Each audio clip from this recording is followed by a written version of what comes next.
Dubai में आयोजित COP28 summit में हिस्सा लेने के बाद भारत लौटे प्रधानमंत्री नरेंद्र मोदी। पीएम ने कार्बन उत्सर्जन घटाने और भारत की मेजबानी में आयोजन का प्रस्ताव भी रखा।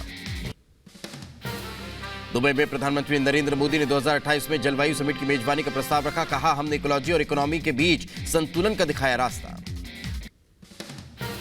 जलवायु शिखर सम्मेलन से प्रधानमंत्री नरेंद्र मोदी ने दुनिया को दिया संदेश, पिछली गलतियों को सुधारने की जरूरत। 2030 तक कार्बन उत्सर्जन 45% घटाना है। सम्मेलन से पहले ब्रिटेन, सऊदी समेत कई देशों के राष्ट्राध्यक्षों के साथ फोटो सेशन।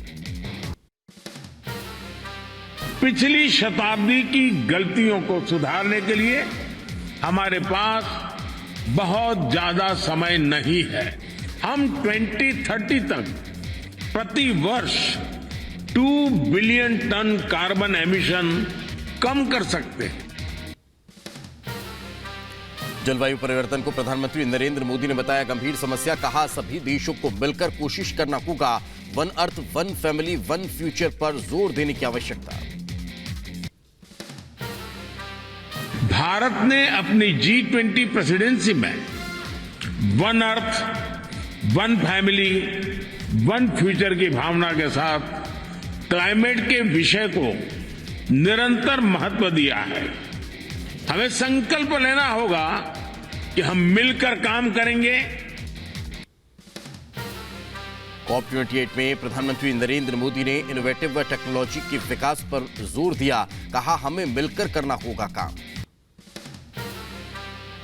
संकल्प लेना होगा कि हम मिलकर काम करेंगे। हमें यह संकल्प लेना होगा कि इनोवेटिव टेक्नोलॉजी का लगातार विकास करें। दुबई में प्रधानमंत्री नरेंद्र मोदी और इजरायल के राष्ट्रपति के बीच मुलाकात। द्विपक्षीय बैठक में कई मुद्दों पर बातचीत हुई। दुबई में COP28 समिट में प्रधानमंत्री नरेंद्र मोदी से मिले ब्रिटेन के पीएम ऋषि सुनक। पीएम मोदी ने कहा, भारत ब्रिटेन की दोस्ती बेहतर भविष्य बनाने में मददगार होगी। मालदीव के नए राष्ट्रपति मोहम्मद मुइज़्ज़ ने प्रधानमंत्री नरेंद्र मोदी से मुलाकात की है। दुबई में दोनों नेताओं के बीच हुई द्विपक्षीय बैठक, कई मुद्दों पर चर्चा हुई। दुबई में प्रधानमंत्री नरेंद्र मोदी और इटली की पीएम जॉर्जिया मेलोनी के बीच मुलाकात हुई। भारत और इटली के संबंधों की मजबूती पर भी चर्चा की गई। दुबई में COP28 समिट के इतर प्रधानमंत्री नरेंद्र मोदी और तुर्की के राष्ट्रपति के बीच मुलाकात हुई है। दोनों नेताओं के बीच कई मुद्दों पर बातचीत हुई। दुबई में प्रधानमंत्री नरेंद्र मोदी से मिले फ्रांस के राष्ट्रपति इमैनुअल मैक्रोन। भारत फ्रांस संबंधों को और मजबूत करने पर बातचीत हुई। पीएम मोदी और यूएई के राष्ट्रपति और अबू धाबी के शासन शेख मोहम्मद बिन जायद अल नाहयान के बीच बैठक हुई है। COP28 समिट की मिलकर मेजबानी की है। प्रधानमंत्री नरेंद्र मोदी और संयुक्त राष्ट्र महासचिव एंटोनियो गुटेरेस के साथ द्विपक्षीय बैठक। जलवायु समिट के दौरान दोनों नेताओं की मुलाकात हुई। जलवायु शिखर सम्मेलन से पहले प्रधानमंत्री नरेंद्र मोदी का group photo session. Britain, Saudi समेत कई देशों के राष्ट्राध्यक्षों की द्विपक्षीय वार्ता हुई। दुबई में हुए क्लाइमेट समिट में पाकिस्तान की फिर से हुई किरकिरी। ग्रुप फोटो में अंतिम पंक्ति में दिखे पाक पीएम। पाकिस्तानी पत्रकार ने भारत से तुलना कर चुटकी दी। इटली के प्रधानमंत्री मेलोनी ने दुबई में प्रधानमंत्री नरेंद्र मोदी के साथ सेल्फी ली। पोस्ट कर कहा, हम अच्छे दोस्त। आज गुजरात दौरे पर रहेंगे गृह मंत्री अमित शाह। कई कार्यक्रमों में होंगे शामिल। सोमनाथ मंदिर में भी करेंगे दर्शन पूजन। सीएम योगी और वीके सिंह आज जाएंगे अयोध्या। विकास कार्यों से जुड़े हुए कार्यों का करेंगे निरीक्षण। कई अहम बैठकों में भी होंगे शामिल। केंद्र सरकार ने संसद के शीतकालीन सत्र से पहले बुलाई आज सर्वदलीय बैठक। संसदीय कार्य मंत्री प्रहलाद जोशी ने विपक्षी दलों के सहयोग और चर्चा में शामिल होने की अपील की। शीतकालीन सत्र के पहले की दिन होगी कैश फॉर क्वेरी पर चर्चा। महुआ मोइत्रा से जुड़ी रिपोर्ट लोकसभा में होगी पेश। बीजेपी सांसद निशिकांत दुबे ने इशारों में महुआ पर तंज किया। ट्वीट कर लिखा, 4 दिसंबर 2023 लोकसभा के संसदीय इतिहास में भ्रष्टाचार पर एक बड़ा फैसला करेगा। एग्जिट पोल पर बीजेपी ने जताया भरोसा। कहा, प्रचंड बहुमत से मिलेगी जीत। कांग्रेस ने एग्जिट पोल से अलग नतीजे का दावा किया। कहा मध्य प्रदेश राजस्थान में कांग्रेस की बनेगी सरकार। राजस्थान के राज्यपाल कलराज मिश्र से मिले बीजेपी नेता और पूर्व सीएम वसुंधरा राजे। मतगणना से पहले राजभवन में मुलाकात की। 3 दिसंबर को आएंगे नतीजे। मिजोरम में मतगणना की तारीख बदली। 3 की जगह 4 दिसंबर को होगी वोटों की गिनती। राजनीतिक दलों की मांग पर चुनाव आयोग ने बदली तारीख। तेलंगाना चुनाव के नतीजों से पहले बोले बीजेपी विधायक कटी राजा। तेलंगाना में 25 सीटों पर जीत रखी है बीजेपी। कई बीआरएस विधायक बीजेपी में होंगे शामिल। केंद्रीय मंत्री गिरिराज सिंह ने की बिहार में मदरसों पर बैन लगाने की मांग। बोले मदरसे की आड़ में किया जा रहा है युवाओं का ब्रेन वॉश। न धर्म बेचना न धन। सीमांचल की हालत बेहद खराब। बंगाल की खाड़ी में बन रहा चक्रवाती तूफान माइचोंग। तमिलनाडु पुडुचेरी के कई हिस्सों में जारी किया गया ऑरेंज अलर्ट। मौसम विभाग ने जारी की चेतावनी। भारत के विदेशी मुद्रा भंडार में शानदार बढ़ोतरी। नवंबर तक का $2.5 बिलियन से बढ़कर $597 बिलियन पर पहुंचा। भारतीय रिजर्व बैंक ने जारी किया डेटा। नवंबर में जीएसटी से कमाई के टूटे सारे रिकॉर्ड। त्योहार वाले महीने में 1.67 लाख करोड़ से ज्यादा हुआ जीएसटी कलेक्शन। अक्टूबर में 1.72 लाख करोड़ रुपए हुई थी इनकम। तमिलनाडु पुलिस से मदुरई में ईडी अधिकारियों को रिश्वत लेने के आरोप में किया गया गिरफ्तार। ईडी दफ्तर में तमिलनाडु विजिलेंस की छापेमारी पर बड़ा टकराव। सुरक्षा के लिए पहुंचे आईटीबीपी के जवान। अम्बेडकर नगर में 7 विकासखंडों के 14 गांव में विकसित भारत संकल्प यात्रा का आयोजन। मौके पर जिलाधिकारियों ने सुनी आम लोगों की समस्याएं। आगे बढ़ते हैं। बदायूं में सर्कल ऑफिसर की सराहनीय पहल। हेलमेट वितरित कर लोगों को सड़क नियमों के बारे में जानकारी दी है।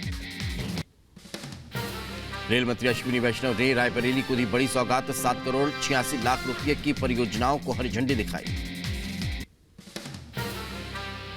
गोरखपुर के क्षेत्रीय खेल स्टेडियम में कबड्डी प्रतियोगिता का आयोजन हुआ।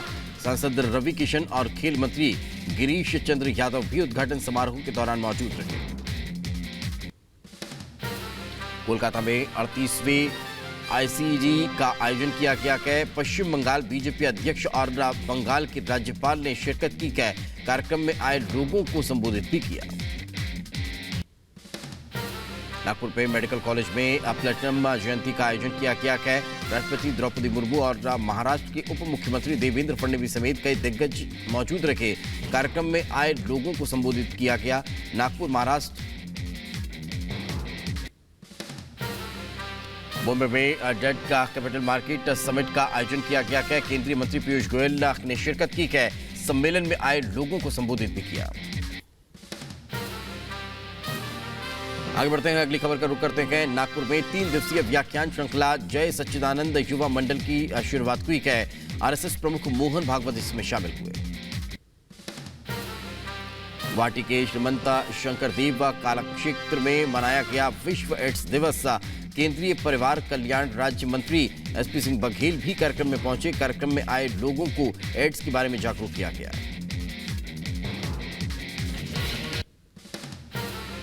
आगे बढ़ते हैं। पूर्व पीएम चंद्रशेखर से जुड़े हुए व्याख्यान माला कार्यक्रम में बोले राज्यसभा के उपसभापति हरिवंश। कहा समाजवादी विचारधारा के प्रति प्रतिबद्ध थे चंद्रशेखर। महाराष्ट्र के कोल्हापुर में तात्या साहेब तेंदुलकर स्मृति व्याख्यान का आयोजन किया गया है। व्याख्यान श्रृंखला में शामिल हुए गोवा के मुख्यमंत्री प्रमोद सावंत। सैलानियों से गुलजार हुई कश्मीर घाटी। सफेद चादर से ढके कश्मीर के पहाड़। कश्मीर से लेकर हिमाचल तक भारी बर्फबारी। बुलंदशहर के पहासू में दबंगों ने एक युवक को मारी गोली। मामूली बात को लेकर हुआ था विवाद। घायल का इलाज जारी। आरोपियों की तलाश में जुटी पुलिस। उत्तर प्रदेश के रायबरेली में मामूली बात को लेकर 2 पक्षों में विवाद हो गया है। मारपीट के दौरान 5 लोग गंभीर रूप से घायल हुए हैं। सभी घायलों को अस्पताल में भर्ती करवाया गया। महुआ में रोडवेज बस के अंदर यात्री की पिटाई का मामला सामने आया है। चालक का परिचालक ने यात्री को पीटा। मारपीट का वीडियो सामने आया। उत्तर प्रदेश की बदायूं में पुलिस की बड़ी कार्रवाई, अवैध हथियार के साथ एक आरोपी को गिरफ्तार किया। पकड़े गए आरोपी से पूछताछ जारी। गाजियाबाद के इंदिरापुरम में पुलिस ने 6 स्पा सेंटरों पर रेड की है। मौके से 44 लड़कियां और 21 युवकों को पुलिस ने पकड़ा है। साथ ही हिरासत में लिए गए स्पा सेंटर के मालिक। बदायूं के बंसी में एसडीएम ने खाद की दुकानों पर छापामार कार्रवाई की है। कालाबाजारी और ओवर रेट की शिकायत पर कार्रवाई की गई है। मध्य प्रदेश के दमोह में दिव्यांग छात्रा से दुष्कर्म का मामला सामने आया है। खबर सुनने दमोह पहुंचे राज्य बाल आयोग के अध्यक्ष पूरे मामले में डीपीसी और एपीसी को सस्पेंड करने के लिए पत्र जारी किया गया। रायबरेली में भूमाफियाओं का आतंक लगातार बरकरार। ताजा मामला रजिस्ट्री ऑफिस से आया सामने। शराब पीकर जमीन का जबरदस्ती बेनामा करा रखे थे भूमाफिया। उत्तरकाशी टनल में फंसे हुए मजदूर के बाहर आने के बाद लखीमपुर खीरी पहुंचे श्रमवीर मंजीत। घर लौटने पर प्रशासन ने स्वागत किया है। अपने परिजनों से मिल बेहद खुश हुए मंजीत। मुजफ्फरनगर में जोरों पर ऑपरेशन त्रिनेत्र अभियान के तहत पूरे जनपद में लगाए गए 6080 सीसीटीवी। अंबेडकर नगर में हत्या के मुकदमे में पति और पत्नी को आजीवन कारावास, साथ ही 12,000 रुपये का दोनों पर लगाया जुर्माना। उत्तर प्रदेश के एटा में दबंगों के हौसले बुलंद। मामूली विवाद को लेकर घर में घुसकर दबंगों ने किया हमला, कई लोग घायल हुए। बुढ़ाना में पुलिस ने अनुज राठी हत्या मामले में किया खुलासा। 5 आरोपियों को गिरफ्तार किया गया। आगे की कार्रवाई में जुटी पुलिस। मुजफ्फरपुर में इंडियन रेड क्रॉस सोसाइटी ने पेश की मिसाल। सोसाइटी 3.5 करोड़ रुपए का ब्लड बैंक तैयार कर पूरे उत्तर बिहार के लोगों को देने जा रही है सौगात। मध्य प्रदेश के दमोह में इंसानियत शर्मसार हुई। दुकान में पानी पीने पर दलित युवक के साथ मारपीट हो गई है। दुकानदार ने जमकर पिटाई की। झांसी में जीएसटी विभाग ने की छापामार कार्रवाई। व्यापारियों में मचा हड़कंप। टीम ने दुकान के गोदाम में जाकर की दस्तावेजों की छानबीन। मुजफ्फरनगर में एक युवती की धारदार हथियार से हत्या कर दी गई। सूचना के बाद घटनास्थल पर पहुंची पुलिस। पोस्टमार्टम के लिए भिजवाया शव। रायबरेली में चोरी की बाइक के साथ 2 आरोपी गिरफ्तार हुए हैं। दोनों अभियुक्तों के खिलाफ पहले से भी दर्ज है कई मामले। मुखबिर की सूचना पर पकड़े गए आरोपी। बरेली में बिजली विभाग की लापरवाही से हुआ हादसा। करंट लगने से बिजली विभाग के कर्मचारी की दर्दनाक मौत। तारों के बीच कई घंटों तक लटका रहा शव। बुलंदशहर में पुलिस ने सुरेश हत्याकांड का किया खुलासा। प्रेमी युवक ने दोस्त के साथ मिलकर की थी प्रेमिका की हत्या। पुलिस ने आरोपियों को किया गिरफ्तार। हाथरस में हुआ दर्दनाक सड़क हादसा। बाइक पर सवार पिता, पुत्र और भांजे की मौत। आगरा अलीगढ़ नेशनल हाईवे पर कार ने रौंदा। बदायूं में सड़क हादसे के दौरान बाइक सवार की मौत हो गई। सूचना के बाद घटनास्थल पर पहुंची पुलिस। पोस्टमार्टम के लिए भेजा शव। उधर फिरोजाबाद में चलती कार आग का गोला बन गई। हादसे में बाल बच्चे कार चालक दमकल विभाग की टीम ने पहुंचकर पाया काबू। मुजफ्फरपुर में कार ने साइकिल सवार 2 युवकों को रौंद दिया है। हादसे में एक शख्स की मौत हुई। मौके पर स्थानीय लोगों ने बेरहमी से चालक की पिटाई की। लखीमपुर खीरी में दिखा तेज रफ्तार का कहर। कार और ट्रक में जोरदार टक्कर हुई। हादसे में कई लोग बुरी तरह से जख्मी हुए। मुजफ्फरनगर में टला बड़ा हादसा। गन्ने से लदा ओवरलोडेड ट्रैक्टर अनियंत्रित होकर पुलिस चेक पोस्ट में घुसा। फिलहाल किसी के हताहत होने की खबर नहीं। मथुरा के नर्सिंग प्रशिक्षण केंद्र के पालकुए गैस रिसाव मामले में अभी तक नहीं हुई कार्रवाई। लोगों में नाराजगी।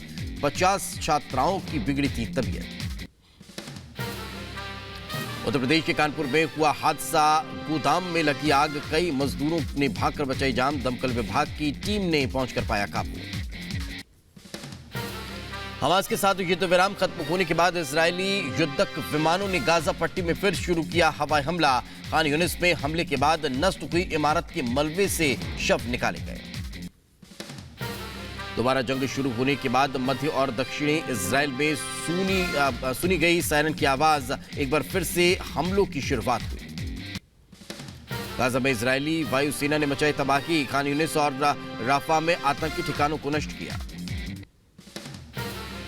इजरायली सेना ने लेबनान में मौजूद हिजबुल्लाह के ठिकानों को नष्ट किया। इजरायल के खिलाफ हमले में आईडीएफ ने की कार्रवाई। युद्ध विराम के बाद तेल अवीव में इजरायल का डिफेंस सिस्टम एक्टिव, गाजा में इससे दागे गए कई रॉकेट नष्ट किए। 6 दिन के युद्ध विराम के बाद फिर से जंग का आगाज, गाजा से बेतलहम के दक्षिण में दागे गए रॉकेट। युद्ध विराम के बाद एक बार फिर से एक्शन मोड में इजरायली सेना, आतंकी ठिकानों पर आईडीएफ ने किए हमले, फिर से शुरू हुआ तबाही का मंजर। हमास को लेकर इजरायली सेना की तरफ से आया बयान, कहा गाजा के निवासियों को महज मोहरे के रूप में देखता है हमास, स्कूलों, मस्जिदों और अस्पतालों का करता है इस्तेमाल। गाजा पट्टी में फिर से ग्राउंड ऑपरेशन तेज, कतर का बयान, इजरायली बमबारी ने समझौते को बनाया और मुश्किल। इजरायल के पीएम बोले, हमास का खात्मा करना ही हमारा लक्ष्य। अमेरिकी विदेश मंत्री एंटनी ब्लिंकन का बयान आया सामने, यरूशलेम में हमास ने किया आतंकी हमला, हमले में 3 लोगों की मौत हुई, अमेरिकी नागरिकों समेत कई लोग घायल हुए हैं। युद्ध विराम के दौरान हमास ने अब तक रिहा किए 110 बंधक, 86 इजरायली और 24 विदेशी नागरिकों को किया आजाद। अभी भी हमास के कब्जे में 137 बंधक। राफा में इजरायली सेना का हमला, राफा के कई इलाकों में आईडीएफ ने की बमबारी, हमले में कई घरों में नुकसान भी पहुंचाया। युद्ध विराम खत्म होते ही इजरायल ने तेज किए हमले, गाजा पट्टी में इजरायली सेना ने हमास की सुरंगों को बनाया निशाना, हमले के चलते धुएं का गुबार छाया। खान यूनिस में नासिर अस्पताल के पास भीषण बमबारी, इजरायली विमानों ने आतंकी ठिकानों को निशाना बनाया। गाजा में फिर से जंग शुरू होने पर बोले अमेरिकी विदेश मंत्री ब्लिंकन, कहा हमास ने तोड़ा युद्ध विराम। गाजा में हमास के ऑपरेशन कमांड सेंटर को इजरायल सेना ने किया नष्ट, साथ ही एक सैन्य परिसर को भी तबाह किया। पूर्वोत्तर केन्या में अचानक आई बाढ़ से भारी तबाही, अचानक आई बाढ़ की वजह से कई लोगों की जान गई, बड़ी संख्या में लोग विस्थापित हुए। दक्षिणी चीन सागर में फिलीपीन ने बनाए गए निगरानी केंद्र, चीनी पोतों पर नजर रखने के लिए निगरानी केंद्र की शुरुआत। स्पेन के मैड्रिड में हाईवे पर हेलीकॉप्टर दुर्घटनाग्रस्त, घटना में हेलीकॉप्टर में बैठे लोगों को मामूली चोट आई, घटना के कारणों की जानकारी नहीं। इटली के माउंट एटना ज्वालामुखी एक बार फिर विस्फोट हुआ, कई किलोमीटर तक का फैला धुएं का गुबार, फिलहाल घटना में किसी के घायल होने की खबर नहीं। COP28 की बैठक में यूएन प्रमुख गुटेरेस का बयान आया, कहा विश्व में बढ़ रहा है ग्लोबल वार्मिंग का संकट, जीवाश्म ईंधन को जलाना बंद करना होगा। इजरायल हमास जंग को भी बताया एक कारण। अमेरिका के लॉस वेगास में हिट एंड रन का केस, ड्यूटी के दौरान 2 पुलिसकर्मियों को कार ने मारी टक्कर, घटना में दोनों की मौत हुई। क्रिप्टो प्रमोशन मामले में फुटबॉल के सुपरस्टार क्रिस्टियानो रोनाल्डो पर मुकदमा दायर हुआ। रोनाल्डो पर क्रिप्टो करेंसी को लेकर भ्रामक जानकारी को बढ़ाने का आरोप लगाया गया। तो क्या तख्ता पलट नेता गाय फिलिप को अमेरिका ने वापस कहती भेजा, देश में अस्थिरता और हिंसा से बचने के लिए लिया गया फैसला। चीन का तीसरा विमान वाहक पोत फुजियाका पर काम जारी, बेहद नई तकनीकों से लैस है युद्धपोत, जल्द ही समुद्र में अपनी पहली यात्रा पर निकलेगा जलपोत।